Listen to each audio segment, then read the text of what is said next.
Hi ಸ್ನೇಹಿತರೆ, ಎಲ್ಲರಿಗೂ ನಿಶಾ ಕನ್ನಡ ಚಾನಲ್ಗೆ ಮತ್ತೊಮ್ಮೆ ಪ್ರೀತಿಯ ಸುಸ್ವಾಗತ. ಇವತ್ತಿನ ವಿಡಿಯೋದಲ್ಲಿ ಸ್ವಾಮಿ ವಿವೇಕಾನಂದವರ ಬಗ್ಗೆ ಪುಟ್ಟ ಪ್ರಬಂಧ ಯಾವ ರೀತಿ ಬರೆದು ಅಂತ ಈ ವಿಡಿಯೋದಲ್ಲಿ ತಿಳಿಸ್ಕೊಡ್ತಾ ಇದ್ದೀನಿ. ಈ ವಿಡಿಯೋ ನಿಮಗೆ ಇಷ್ಟವಾದರೆ ಲೈಕ್ ಮಾಡಿ, ಶೇರ್ ಮಾಡಿ. ನನ್ನ ಚಾನಲ್ನ ಇನ್ನೂ ಸಬ್ಸ್ಕ್ರೈಬ್ ಆಗಿಲ್ಲದಿದ್ದರೆ ಈಗಲೇ ಹೋಗಿ ಸಬ್ಸ್ಕ್ರೈಬ್ ಆಗಿ, ಪಕ್ಕದಲ್ಲಿ ಕಾಣೋ ಬೆಲ್ ಬಟನ್ನ ಟಚ್ ಮಾಡಿ. ಹೇಳಿರಿ ಹೇಳಿರಿ ಎಚ್ಚರರಾಗಿರಿ, ಗುರಿ ಮುಟ್ಟುವವರೆಗೂ ನಿಲ್ಲಬೇಡಿರಿ. ತಾಯ್ನಾಡಿನ ಹಿರಿಮೆಯನ್ನು ಪಶ್ಚಿಮ ದೇಶಗಳಿಗೆ ತೋರಿಸಿಕೊಟ್ಟ ಸ್ವಾಮಿ ವಿವೇಕಾನಂದರು ಭಾರತೀಯರಿಗೆ ನೀಡಿದ ಕರೆ ಇದು. ಈ ವಿಭೂತಿ ಪುರುಷ 1863ರಲ್ಲಿ ಕಲ್ಕತ್ತಾ ನಗರದಲ್ಲಿ ಜನಿಸಿದರು. ಹೆತ್ತವರು ವಿಶ್ವೇಶ್ವರ ಎಂದು ಹೆಸರಿಟ್ಟರು. ಅನಂತರ ನರೇಂದ್ರನಾಥ್ ಎಂದು ಕರೆದರು. ಮೊದಲಿನಿಂದಲೂ ನರೇಂದ್ರನಿಗೆ ಧೈರ್ಯ, ಪ್ರತಿಯೊಂದನ್ನು ಮಾಡಿ ನೋಡುವ, ವಿಚಾರ ಮಾಡುವ ಪ್ರವೃತ್ತಿ ಆತನದು. ಬುದ್ಧಿವಂತ ನರೇಂದ್ರ ಚರಿತ್ರೆ, ಸಾಹಿತ್ಯ, ತತ್ವಶಾಸ್ತ್ರ, ವಿಜ್ಞಾನ ಮುಂತಾದ ಅನೇಕ ಗ್ರಂಥಗಳನ್ನು ಕಾಲೇಜು ವಿದ್ಯಾಭ್ಯಾಸದಲ್ಲೇ ಓದಿದ ನರೇಂದ್ರನಿಗೆ ದೇವರು ಇದ್ದಾನೆಯೇ ಎಂದು ತಿಳಿದುಕೊಳ್ಳುವ ಬಯಕೆ.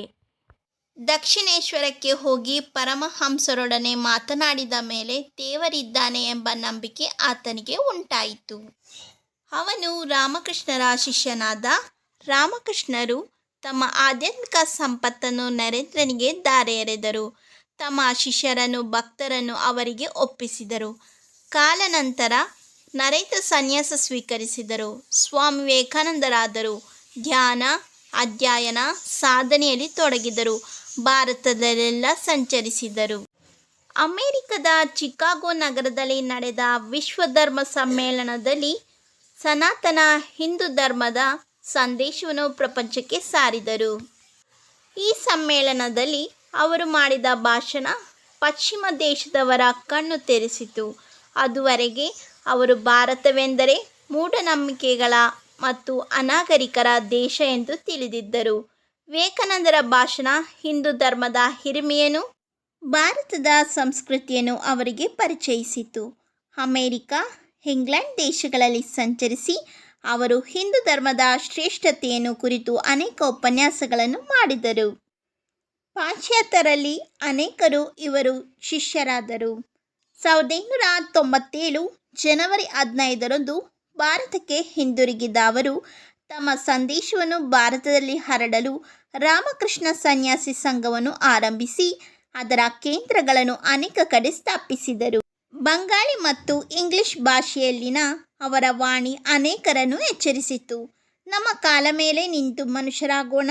ನಮಗಿಂದು ಪುರುಷ ಸಿಂಹರನ್ನು ನಿರ್ಮಿಸುವ ಧೈರ್ಯ ಬೇಕು. ಪುರುಷ ಸಿಂಹರನ್ನು ನಿರ್ಮಿಸುವ ಸಿದ್ಧಾಂತ ಬೇಕು.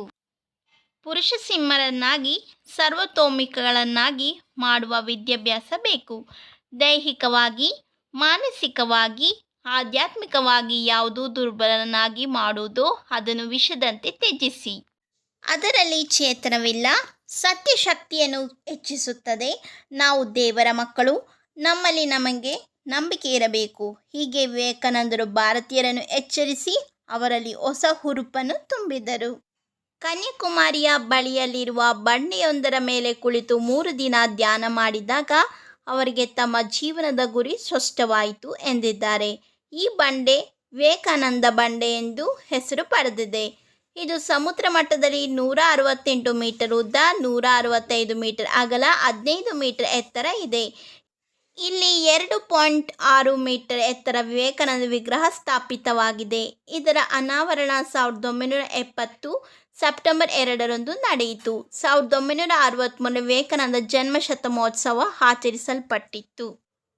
ಸ್ವಾಮಿ ವಿವೇಕಾನಂದರು ತತ್ವಜ್ಞಾನಿಗಳು, ದೈವ ಭಕ್ತರು, ಕರ್ಮಯೋಗಿಗಳು, ಸಮಾಜ ಸುಧಾರಕರು, ದೇಶಭಕ್ತರು. ಭಾರತೀಯಲ್ಲಿರುವ ಲೋಪದೋಷಗಳನ್ನು ತೋರಿಸಿ ಪರಿಹಾರವೇನು ಎಂದು ವಿವರಿಸಿದರು. ಸಹಕಾರ ಮನೋಭಾವದ ಅಭಾವ, ಅಸೂಯೆ, ಅಧಿಕಾರ ಲಾಲಸ, ಸೋಮಾರಿತನ, ಸ್ತ್ರೀಯರ ವಿದ್ಯಾಭ್ಯಾಸಕ್ಕೆ ಗಮನ ಹರಿಸದಿರುವುದು, ಜಾತಿ ಭಾವನೆ, ಪ್ರಾದೇಶಿಕತೆ, ಅಂಧಾಭಿಮಾನ, ಆತ್ಮಶ್ರೀಯ ಕೊರತೆ ಇವುಗಳನ್ನು ಖಂಡಿಸಿದರು.